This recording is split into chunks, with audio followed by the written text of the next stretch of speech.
تو اللہ نے ایسے نہیں قتال کا حکم دیا جیسے کافروں نے ایک بات مشہور کی ہوئی ہے، مسلمانوں کا گیان کا کام تو یہی ہے کہ قتل کرو لوگوں کو، ان کی لڑکیوں کو کنیزیں بنا لو، لڑکوں کو غلام بنا لو، بس ان کو قتل کرو، بس قتل کرو قتل کرو، فاقتلوا المشرکین حیث وجدتموہم۔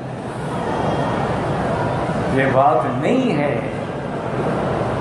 اتنی تکلیفیں برداشت کرنے کے بعد پھر اللہ نے حکم دیا اذن للذین یقاتلون بانہم ظلموا وان اللہ علی نصرہم لقدیر۔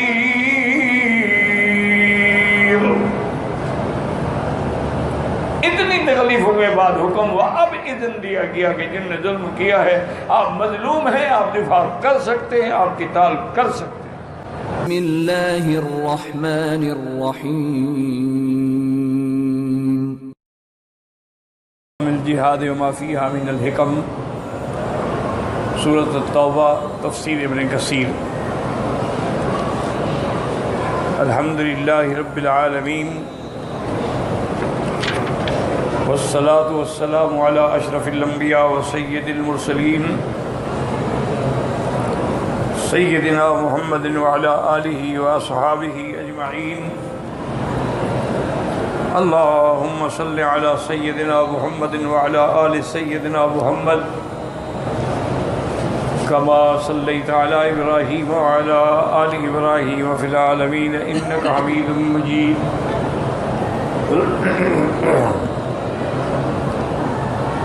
اعوذ باللہ من الشیطان الرجیم، بسم اللہ الرحمن الرحیم۔ الا تقاتلون قوما نکثوا ایمانهم وہموا باخراج الرسول وهم بدؤوکم اول مرہ اتخشونهم واللہ فاللہ احق ان تخشوه ان کنتم مؤمنین۔ قاتلوهم يعذبهم اللہ بأیدیکم ویخزہم وینصرکم علیہم ویشف صدور قوم مؤمنین وَيُذْهِبْ غَيْظَ قُلُوبِهِمْ وَيَتُوبُ اللَّهُ عَلَى مَن يَشَاءُ وَاللَّهُ عَلِيمٌ حَكِيمٌ۔ أَمْ حَسِبْتُمْ أَن تُتْرَكُوا وَلَمَّا يَعْلَمِ اللَّهُ الَّذِينَ جَاهَدُوا مِنكُمْ وَلَمْ يَتَّخِذُوا مِن دُونِ اللَّهِ ولم يتخذوا من دون الله ولا رسوله ولا المؤمنين وليا والله خبير بما تعملون۔ ان آیات مبارکہ میں اللہ تعالی مسلمانوں کو تحریض فرماتے ہیں کہ مشرکین کے ساتھ تم قتال کیوں نہیں کرتے ہو۔ سب سے پہلے تو یہ بات سمجھیں کہ اللہ تبارک و تعالی نے قرآن مقدس میں مسلمانوں کو کافروں سے قتال کا حکم جو ہے وہ ایسے نہیں دے دیا ہے، بلکہ بڑی تکلیفیں برداشت کرنے کے بعد، یعنی دفاعی حکم ہے۔ حضور صلی اللہ علیہ وسلم کی جو مکی زندگی ہے تقریباً 13 سال، ویسے تو 53 سال ہے نا، لیکن نبوت 40 سال کے بعد ملی۔ اس سے پہلے جو زندگی ہے 40 سال، اس میں چونکہ نبوت کا اعلان نہیں ہوا تو آپ سے کسی کو کوئی دشمنی نہیں تھی۔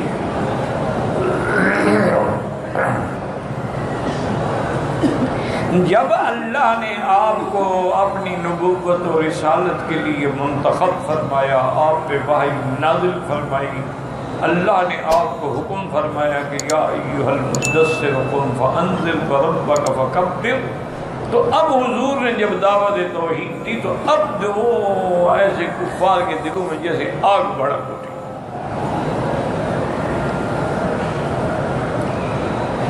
اس کی وجہ یہ تھی، یاد رکھو، کہ بھئی وہ صدیوں سے اپنے باپ دادے کے دین پہ چلے آ رہے تھے۔ چونکہ حضور صلی اللہ علیہ وسلم اور حضرت عیسیٰ علیہ السلام کے درمیان میں تقریباً 600 سال کا فرق ہے، اور اس 600 سال میں کوئی نبی نہیں آیا، کوئی پیغمبر نہیں آیا۔ عیسیٰ علیہ السلام جو ہے وہ بنو اسرائیل کے آخری نبی ہیں، اس کے بعد کوئی نبی نہیں آیا بنو اسرائیل میں۔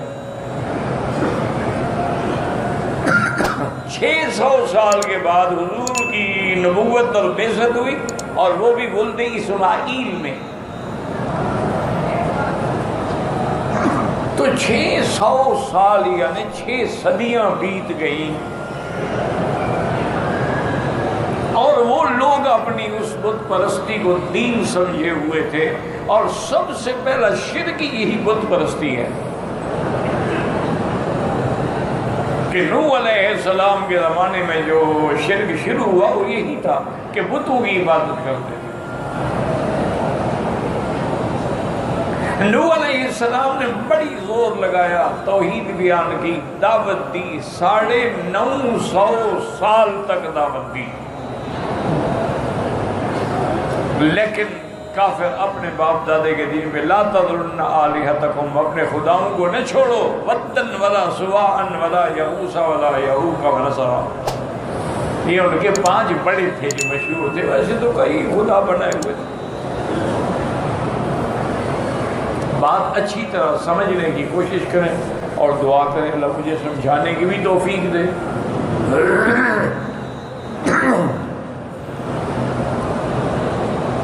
کیونکہ کبھی بات سمجھ ہے تو چھوٹی سی بات سے بھی بات سمجھ آ جاتی ہے، اور کبھی آپ لاکھ تقریریں کریں، دلائل دیں، کچھ کریں، بات بنتی نہیں۔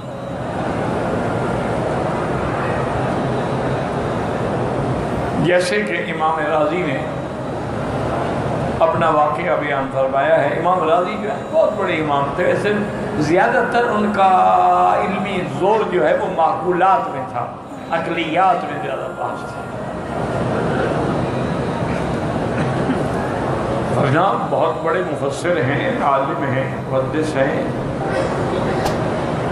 وہ فرماتے ہیں کہ ایک دن مجھے ویسے خیال آ گیا کہ دیکھو میں نے اتنی بحث کی ہے، اتنی محنت کی ہے، اور توحید پہ تقریباً اللہ کے قرآن سے 360 آیات جو ہیں وہ میں نے جمع کی ہیں،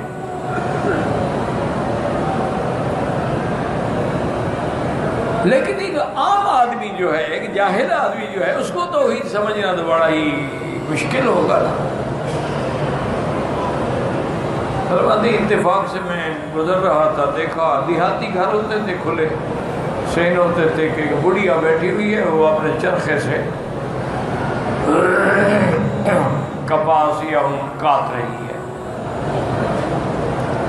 فرماتے ہیں میں جا کے بیٹھ گیا، اماں جی کیا حال ہے؟ السلام علیکم، ٹھیک ہے، خیریت ہے، آپ مسلمان ہیں؟ اس نے کہا ہاں بیٹا الحمدللہ میں مسلمان ہوں۔ تو علامہ صاحب نے ایسا ایسا چھیڑا اور کہا کہ اچھا تم مانتی ہو کہ خدا ہے؟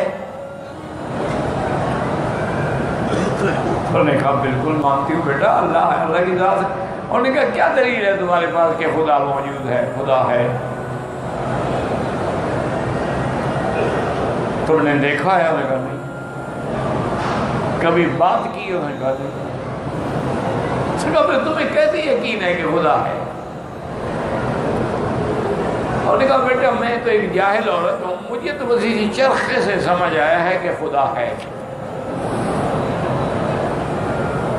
تو امام راضی فرماتے ہیں مجھے بیٹی اماں جان کر چرخے سے؟ انہوں نے کہا دیکھو بیٹا یہ چرخہ ہے چھوٹا سا، دھاگے بنتی ہوں، میں چلاتی ہوں تو چلتا ہے، میں ہاتھ روک لوں روک جاتا ہے، یہ چرخہ بغیر چلانے والے کے نہیں چل سکتا، یہ پورے عالم کا چرخہ بغیر چلانے والے کے چل رہا ہے۔ کبھی دن ہے، کبھی رات ہے، کبھی سورج ہے، کبھی اندھیرا ہے، کبھی روشنی ہے، کبھی بارش ہے، کبھی خشکی. یہ سارا نظام ایسے چل رہا ہے، کوئی چلانے والا نہیں. علامہ صاحب فرماتے ہیں دل میں تو مجھے بڑی خوشی ہوئی کہ بھائی بڑی مضبوط دلیل ہے، لیکن میں نے کہا اماں جان یہ بھی تو ہو سکتا ہے نا کہ دو خدا ہوں، مل جل کے کام کر رہے ہوں.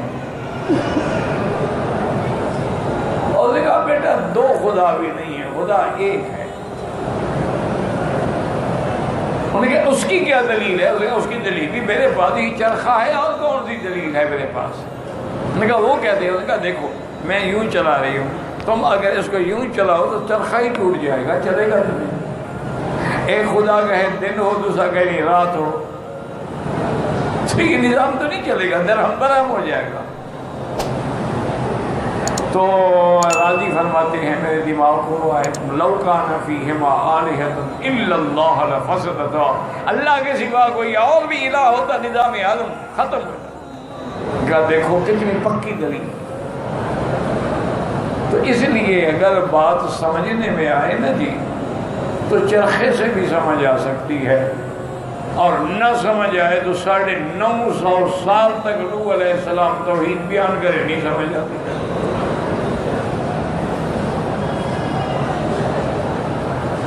اس لیے بات کو سمجھیں کہ جو لوگ اپنے آباء و اجداد کے دین پہ جمے ہوئے تھے، اسی لیے تو ولید ابن المغیرہ جو ہے وہ وفد لے کے آیا حضور کی خدمت میں، اور آگے کہا کہ یا رسول اللہ آپ کیا چاہتے ہیں؟ صفحت احلامنا و آباءنا وخالفت دین اجدادنا وشتمت آلہتنا وجعلت آلہتا الہا واحدا. یہ کیا ہے کہ آپ نے ہمارے باپ دادے کو بھی پاگل سمجھا، یعنی وہ بھی غلطی پر تھے، ہم بھی غلطی پر ہیں، ہمارے دادے پر دادا بھی غلطی پر تھے، اور یہ سارے خدا بھی غلط ہیں، صرف ایک خدا کو ماننا ہے. یہ کیا ہے؟ کیوں آپ نے یہ نعرہ دیا ہے؟ آپ کی تمنا پیسہ ہے، ہم سارے مکے والے پیسہ اکٹھا کر کے آپ کے خطوں میں ڈھیر لگا دیتے ہیں. آپ کی تمنا اگر ہے کہ میری شہرت ہو جائے گی، میں لیڈر بن جاؤں گا، میرا نام ہوگا، تو میں فلاں خوبصورت لڑکی سے شادی کروں گا، تو مکے کی 10 لڑکیاں ہم آپ پر قربان کرنے کے لیے تیار ہیں. اگر آپ کی یہ تمنا ہے کہ میں مکے کا بڑا بن جاؤں، ہم سارے آپ کے ہاتھ میں بیعت کرتے ہیں، آپ بڑے بن جائیں. اور نعوذ باللہ نعوذ باللہ نعوذ باللہ، آپ پر اگر کسی ظالم نے جادو کیا ہے، سحر کیا ہے، آپ پر اس سحر کی وجہ سے جنونی کیفیات ہیں، تو ہم آپ کے لیے علاج کرواتے ہیں. لیکن یہ کیا ہے کہ آپ نے ہم سب کو پاگل بنا دیا. اجعلت آلہۃ الہا واحدا ان ھذا لشیء عجاب.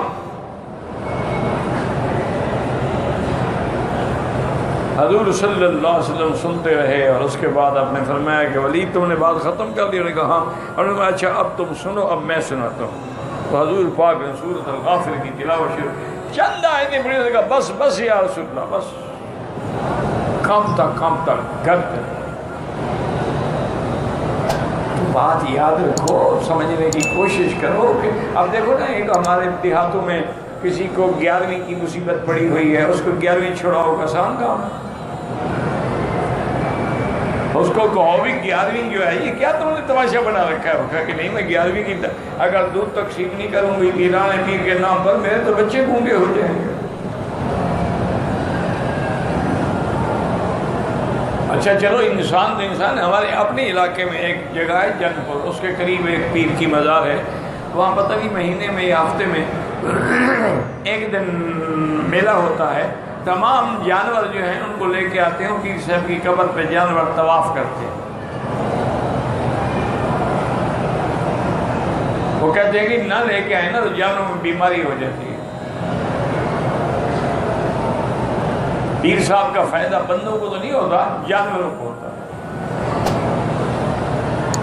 جو اچھے اچھے بیل، اچھی بھینسیں، اچھی گائیں خوبصورت وہ لے کے پھرا رہے ہیں، طواف کرا رہے ہیں۔ تو یہ ایک اصولی بات ہے کہ جس بات پہ کوئی بندہ اڑ جاتا ہے نا جی، اور پھر صدیاں بیت گئیں، 600 سال بیت گئے، اب ان کو چھڑا دینا اور کہنا کہ یہ سارے آلہہ باطل ہیں، صرف ایک خدا ہے، الہا واحدا لا الہ الا اللہ وحدہ قولوا لا الہ الا اللہ تفلحوا،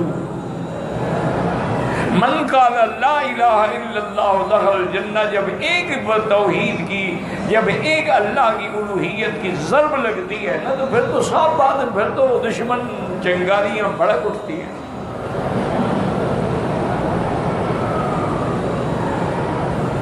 تو اس لیے ہمیشہ یاد رکھیں، لیکن حضور کی 13 سال کی جو مدت ہے نا جی، 13 سالہ مکی زندگی جو ہے وہ اتنی مشکل زندگی تھی، اتنی مشکل زندگی تھی، اپنے بھی دشمن، غیر بھی دشمن، قبیلہ بھی دشمن، ماں سوا ابی طالب کے گھر کے کوئی حضور کے ساتھ نہیں۔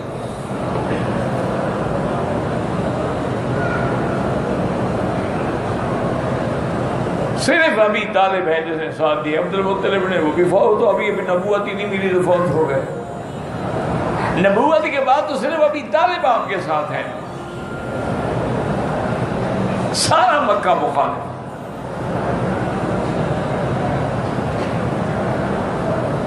حد تو یہ ہے کہ مرد تو مرد، عورتیں مخالف ہیں۔ حضور کے رستے پہ ابی لہب کی بیوی جو ہے نا، خود گٹھے اٹھا کے کانٹوں والے لے آتی، رستے پہ بچھا دیتی، حضور گزرے گا جب کچھ نہیں تو کانٹا تو لگ جائے گا۔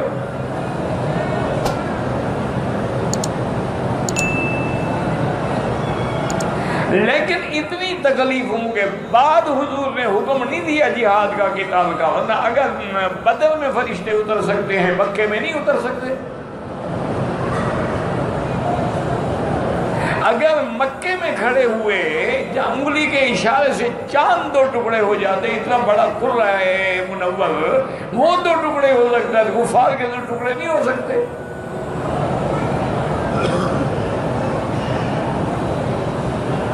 لیکن صبر صبر صبر، اللہ نے حکم دیا وَاصْبِرْ كَمَا صَبَرَ أُولُو الْعَزْمِ مِنَ الرُّسُلِ، میرا مدنی آپ بھی صبر کریں جیسے پہلے آپ سے شان والے پیغمبر برداشت کرتے رہے، تکلیفیں صبر کرتے رہے۔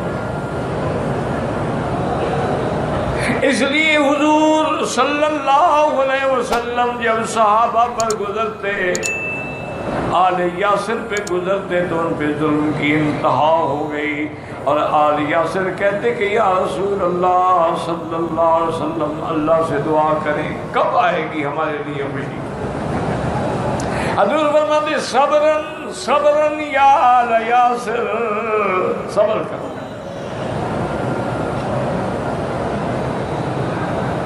بلال کو تڑپایا گیا، حضرت خبیب کو پھانسی پہ لٹکایا گیا، بی بی سمیہ کو اونٹوں سے باندھ کے 2 ٹکڑوں میں تقسیم کر دیا گیا، لیکن جہاد کا حکم نہیں ملا۔ فصبر، صبر۔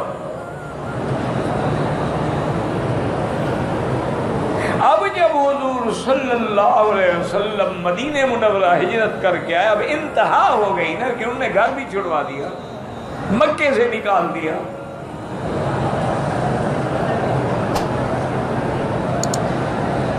اب اللہ تبارک و تعالیٰ نے اپنے نبی پاک کو مدینہ پاک میں استقرار نصیب کیا، استحکام نصیب کیا، لوگ ملتے گئے، بڑھتے گئے، بڑھتے گئے، بڑھتے گئے، اور آخر سب سے پہلا غزوہ جو ہے وہ غزوہ بدر آیا، جس میں یوم الفرقان یوم التقى الجمعان، پہلے غزوے میں ہی فیصلہ ہو گیا۔ تو اللہ نے ایسے نہیں قتال کا حکم دیا جیسے کافروں نے ایک بات مشہور کی ہوئی ہے، مسلمانوں کا ان کا کام تو یہی ہے کہ قتل کرو لوگوں کو، ان کی لڑکیوں کو کنیدے بنا لو، لڑکوں کو غلام بنا لو، بس ان کو قتل کرو، بس قتل کرو، قتل کرو، فاقتلوا المشرکین حیث وجدتموہم۔ یہ بات نہیں ہے۔ اتنی تکلیفیں برداشت کرنے کے بعد پھر اللہ نے حکم دیا اُذِنَ لِلَّذِينَ يُقَاتَلُونَ بِأَنَّهُمْ ظلموا وإن الله على نصرهم لقدير. اتنی تکلیفوں کے بعد حکم ہوا، اب اذن دیا گیا کہ جن نے ظلم کیا ہے، آپ مظلوم ہیں، آپ دفاع کر سکتے ہیں، آپ قتال کر سکتے ہیں.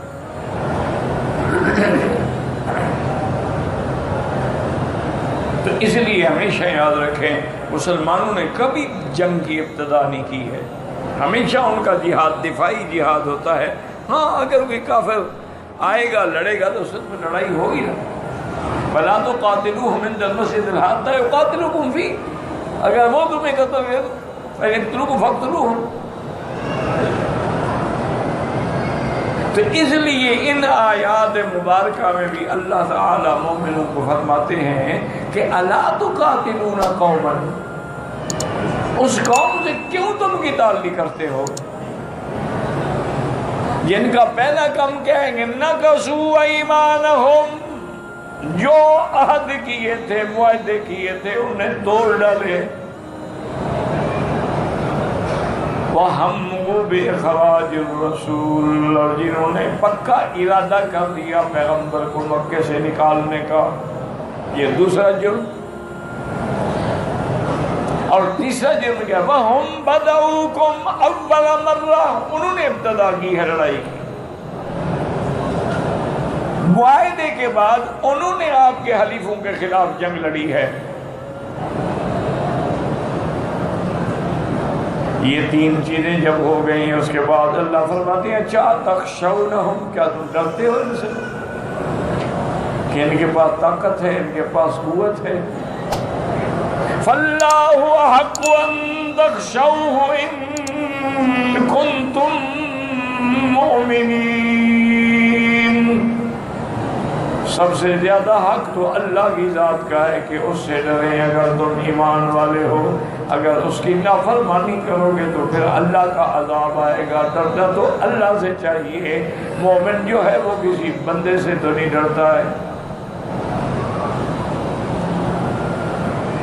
اب پھر وہی اللہ حکم دیتے قاتلوہم، کرو ان سے جہاد.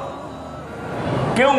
یعذبہم اللہ بأیدیکم، اللہ تمہارے ہاتھوں سے ان کو عذاب دینا چاہتے ہیں. ورنہ اللہ چاہے تو آسمانوں سے پتھر بھی برس سکتے ہیں، اللہ چاہے تو ہواؤں سے بھی ہلاک ہو سکتے ہیں. جیسے قوم عاد پہ اللہ نے ہوا بھیجی اور قوم لوط پہ پتھروں کی بارش ہوئی. اللہ تبارک و تعالی نے جیسے ابرہہ کو ابابیلوں سے مرا ڈالا، وہ قادر ہے کہ اللہ چاہتے ہیں تمہارے ہاتھوں یہ مرے. دیکھو نا، ایک ہے کہ آسمانی کو بلا آ جائے، اس میں تو اتنا تکلیف نہیں ہوتا. جب تمہارے ہاتھوں سے مریں گے جو ان کو تکلیف ہوگی وہ تو کہیں گے وہ تو جی ایک عذاب ہے، سب پہ آ گیا، ہم پہ بھی آ گیا.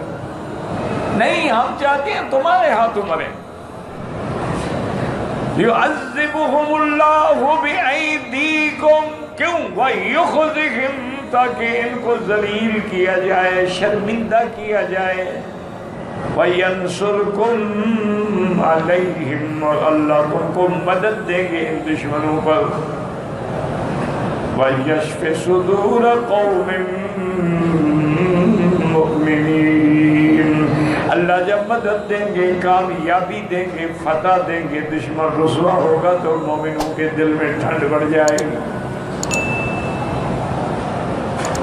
اور آگے فرماتے ہیں وَيُذْهِبْ غَيْظَ قُلُوبِهِمْ، اور اللہ ان کے دلوں کے اندر جو بغض ہے اس کو دور کریں گے. وَيَتُوبُ اللَّهُ عَلَىٰ مَن يَشَاءُ، یعنی جو تیرے دشمن ہیں ان میں سے بھی اللہ جس کو چاہے توبہ نصیب کر دیں گے، وہ مسلمان ہو جائیں گے، وہ ایمان لے آئیں گے. اور وہی ہوا، جو دشمن تھے نا وہی مومن بن کے حضور کے خادم بن کے کھڑے ہیں. واللہ علیم حکیم. اچھا، اب اگر تم یہ سوچو کہ اس کو تو ہدایت ملی ہے اور اس کو ہدایت نہیں ملی، فرمایا یہ علم اللہ کے پاس ہے، وہ حکمت والا ہے، وہ جانتے ہیں کون ہدایت کا مستحق ہے اور کون ہلاکت کا مستحق ہے. تمہیں کیا اعتراض کرنے کا حق ہے؟ یہ تو اللہ جانتے ہیں نا، اس کے بندے ہیں، اور وہ دلوں کے بھید جانتا ہے۔ اور پھر ہر چیز میں اس کی حکمت ہے۔ آگے اللہ فرماتی ہے ام حسبتم، کیا تم نے یہ گمان کر رکھا ہے کہ تمہیں ایسے چھوڑ دیا جائے گا، بس کلمہ پڑھ لیا مومن ہو گئے، جنت کے دروازے کھول گئے؟ نہیں، آزمائشیں آئیں گی۔ وَلَنَبْلُوَنَّكُمْ بِشَيْءٍ مِّنَ الْخَوْفِ وَالْجُوعِ وَنَقْصٍ مِّنَ الْأَمْوَالِ وَالْأَنفُسِ وَالثَّمَرَاتِ۔ اللہ امتحان دے کہ پیغمبر کے گھر میں 3 مہینے تک آگ نہیں جلتی تھی کہ کوئی چیز ہے تو پکائے نا۔ حتیٰ کہ صحابی نے پوچھا کہ اماں عائشہ سے، یا امہات المومنین، جب کچھ نہیں ہوتا تھا تو زندگی کیسے گزرتی تھی؟ فرمایا بیٹا تمہارا تھا نہیں، ماں 2 کھجور کے دانے ملتے تھے اور پانی پینے، 24 گھنٹے میں 2 کھجور کے دانے، تم تو 2 کلو کھا کے بھی راضی نہیں ہوتے ہو۔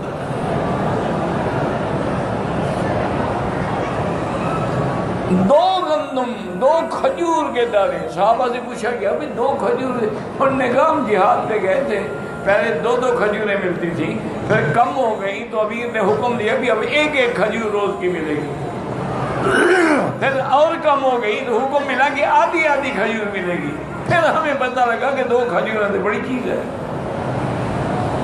چونکہ جب نعمت نہ ہو تو پھر قدر ہوتی ہے، جب نعمت ہو تو پھر تو جناب چٹخارے ہوتے ہیں نا کہ یہ بھی پکاؤ اور یہ بھی بناؤ اور یہ بھی بناؤ۔ جب نہ ہو نا ان سے پوچھے جو بیچارے کچرے سے چیزیں ڈھونڈ کے کھا رہے ہیں۔ نوجوان بچے ہیں، نوجوان لڑکیاں ہیں، صبح اندھیرے میں ڈبوں سے آگے جو لوگ پھینکتے ہیں، کھانا پھینکتے ہیں، فروٹ بچے ہوا پھینکتے ہیں، وہ چن کے کھا رہے ہیں۔ اسی لیے اللہ نے فرمایا یہ تو نہیں ہو سکتا کہ ہم ایسے چھوڑ دیں، امتحان ہوگا باقاعدہ۔ ام حسبتم ان تترکوا ولما يعلم الله الذين جاهدوا منكم ولم يتخذوا من دون الله ولا رسوله ولا المؤمنين وليجا۔ اللہ جانیں گے کون ہے تم میں جو جہاد کرتا ہے، کون ہے تم میں جو اللہ کے سوا، اللہ کے رسول کے سوا، مومنین کے سوا کسی سے دلی دوستی نہیں رکھتا۔ آزمائش ہوگی، امتحان ہوگا۔ اسی لیے آتے ہیں الف لام میم احسب الناس ان یترکوا ان یقولوا آمنا وهم لا یفتنون۔ لوگ یہ سمجھتے ہیں کہ ہم کہتے ہیں کہ ہم ایمان لے بس امتحان نہیں، امتحان ہوگا، کون کھرا ہے کون کھوٹا ہے۔ امتحان کیسے ہوگا؟ کبھی بھوک سے ہوگا، کبھی نقص ہوگا، معاملات میں، ثمرات میں، باغات میں، تجارت میں گھاٹے پڑیں گے۔ اللہ دیکھتے ہیں اس کا میرے اوپر ایمان ہے یا بس ڈگمگا گیا۔ اچھا وَلِيَعْلَمِ اللَّهُ، اللہ جان لے، اللہ تو سب جانتے ہیں۔ دیکھو نا اللہ تو سب جانتے ہیں، جب ہم پیدا بھی نہیں ہوئے اس کو پتا ہے کہ پیدا ہونے کے بعد یہ کیا کرے گا۔ تو پھر یہ کہنا کہ اللہ جاننا چاہتے ہیں، معنی یہ ہے کہ اللہ تو جانتے ہیں لیکن وہ ظاہر کرنا چاہتے ہیں اپنے بندوں پہ کہ بندے بھی جان لیں کہ کون کھرا ہے اور کون کھوٹا ہے۔ بندوں کو بھی پتہ لگ جائے نا کہ صدیق کون ہے اور ابو جہل کون ہے۔ بندوں کو بھی پتہ لگ جائے نا کہ بلال کون ہے اور امیہ بن خلف کون ہے۔ اللہ تو جانتے ہیں، اللہ ظاہر کرنا چاہتے ہیں۔ وَلِيَعْلَمَ اللَّهُ الَّذِينَ جَاهَدُوا مِنكُمْ، جن نے جہاد کیا، وَلَمْ يَتَّخِذُوا مِن دُونِ اللَّهِ وَلَا رَسُولِهِ وَلَا الْمُؤْمِنِينَ وَلِيًّا۔ ولیجہ والا دل کی دلی دوستی۔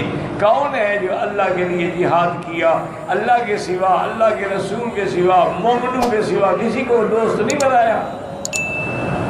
اور آگے اللہ فرماتے ہیں واللہ خبیر بما تعملون، اور اللہ تبارک و تعالیٰ جانتے ہیں جو کچھ تم کر رہے ہو، تمہارا ہر عمل لکھا جا رہا ہے، ہر عمل محفوظ ہو رہا ہے، اور قیامت میں ایک ایک ذرے کا حساب ہوگا۔ وَمَن يَعْمَلْ مِثْقَالَ ذَرَّةٍ خَيْرًا يَرَهُ وَمَن يَعْمَلْ مِثْقَالَ ذَرَّةٍ شَرًّا يَرَهُ۔